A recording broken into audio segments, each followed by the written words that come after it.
pagiging Katoliko ay paniniwala, hindi isang obligasyon na kapag sinabi na kapag ikaw bininyagan ka bilang Katoliko ay dapat lagi ka nagsisimba. Ito yung nakabase pa rin sa paniniwala mo, 'di ba? Sabihin man natin, ganito kasi nangyayari. Pag sinasabi ng Katoliko, kinakailangan nagsisimba ka para masabi na ikaw ay malapit sa Diyos. Pero hindi lahat ng nagsisimba ay mabuting tao. Maaari mo naman gawin ang pananampalataya mo sa loob ng room, sa CR, pwede ka magdasal doon. At yung tinatawag na connection sa Diyos, ay yung pagiging parte pa rin ng Katoliko mo. Kaya nga sinasabi dito, talagang namatay si Rizal na siya ay Katoliko kasi hindi naman niya binawi ang pagiging Katolisismo niya. Sabi nga natin, against siya doon sa ginagawa ng simbahan pero hindi siya against sa pagiging Katoliko niya. Bakit siya naging against sa simbahan? Kasi yung mismong relihiyon niya ay nadudumihan dahil sa ginagawa ng mga tauhan sa simbahan. Okay? So ngayon, ito yung mga ebidensya na isiniwalat. Ang unang ebidensya ay ang pinakaunang ebidensya na masasabi natin na nangyari ang retraction is yung mismong retraction document na lumabas. Bakit ba, sir? Kasi kung titingnan natin, hindi mabubuo ang konsepto ng retraction kung hindi niya ito ginawa nung siya ay nasa dapitan. Tatandaan, ang una nag-aumpisa na ng ideya na si Rizal ay magre-retract, okay, sa simbahan is yung tinatawag po, is yung nakulong siya sa dapitan. Bakit ba, sir? Kasi wala namang nag-utos sa kanya na mag-retract siya doon sa dapitan. Ano bang ginawa niya? Nagsulat siya ng retraction ngunit hindi niya ito itinuloy dahil nga nakita niya pa rin yung katiwalian at nakita niya pa rin yung mga maling ginagawa sa simbahan. So ibig sabihin nito ay yung naging rason kung bakit hindi niya itinuloy ang retraction. Pero ang hin pa rin dito, ginawa niya, inumpisahan niya.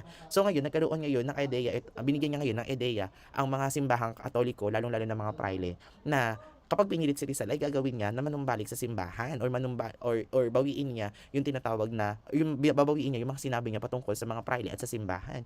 Yun yung binigyan niyang ideya, ininculcate niyang idea sa mga praile. That's why itong mga praile na ito nung malapit ng patayin si Dr. Jose Rizal, pinilit nila na si Dr. Jose Rizal ay mag-retract, okay, sa panig ng simbahan.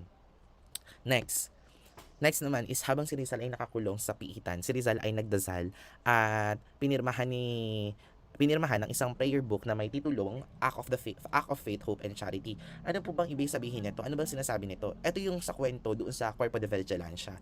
Isa sa mga kwento ng Cuerpo de Vigilancia ay si Rizal, nung kinulong si Rizal at marapit na siyang bitayin, binigyan siya ng prayer book. Okay, itong prayer book na ito daw ginamit ni Rizal nung siya ay paulit-ulit na nagdasal at the same time nung siya ay nakita ni Balaguer na nagsimba. Okay, so ngayon, etong prayer book na ito, kung titingnan natin, wala itong pirma ni Dr. Jose Rizal. Ngunit, bilang patunay na tinanggap niya ang pagiging Katoliko niya at nanumbalik siya sa simbahan bilang patunay, pinirmahan ito ni Dr. Jose Rizal na kung saan hindi lamang niya binasa ito, hindi lamang niya ginamit ito sa pagdadasal, bagkus pinirmahan niya ito bilang simbolo na siya ay nanumbalik, okay, at siya ay magre-retract, okay, para bawiin yung mga sinabi niya doon sa simbahan. So ngayon, doon sa titulo na ito, sa may Act of Faith and Hope and Charity, nakita doon sa may pinaka pangalawang page na merong pirma si Dr. Jose Rizal. Okay? So ngayon, ito yung naging patunay at sumuporta doon sa dokumento na nahanap, okay, sa dokumento na ginawa ni Dr. Jose Rizal patungkol sa, or ginawa kay Dr. Jose Rizal patungkol sa retraction. 'Di ba? Sabi nga doon sa may sa mga iba pang mga ebidensya, yung unang retraction na ibinigay kay Dr. Jose Rizal ay masyadong mahaba. So ngayon, pinabago ito ni Dr. Jose Rizal para gawing maikli lamang dahil sobrang haba ng mga nilalaman ng retraction. Kumbaga, hindi niya nagustuhan yung nilalaman ng retraction. So ibig sabihin, nung pinabago niya ito, hangad niya talaga magkaroon ng retraction. Kaso nga lang, hindi niya lang ninanais yung nilalaman ng retraction. Bagkus siguro dahil hindi naman yun talaga yung nilalaman ng puso niya. Kaya pinabago niya yung nilalaman ng retraction. Kaya nga, yung original na lumabas na retraction ay yung maikling retraction. Ito yung 1935 retraction. Ito yung maikling retraction na kung saan, according kay Moreno, si Moreno po ay isang gwardiya sibil na tagabantay doon sa piitan ni Dr. Jose Rizal. So, ibig sabihin, kung siya yung tagabantay ni Dr. Jose Rizal sa piitan, nakikita niya talaga kung paano yung ginagawa ni Dr. Jose Rizal at naririnig niya.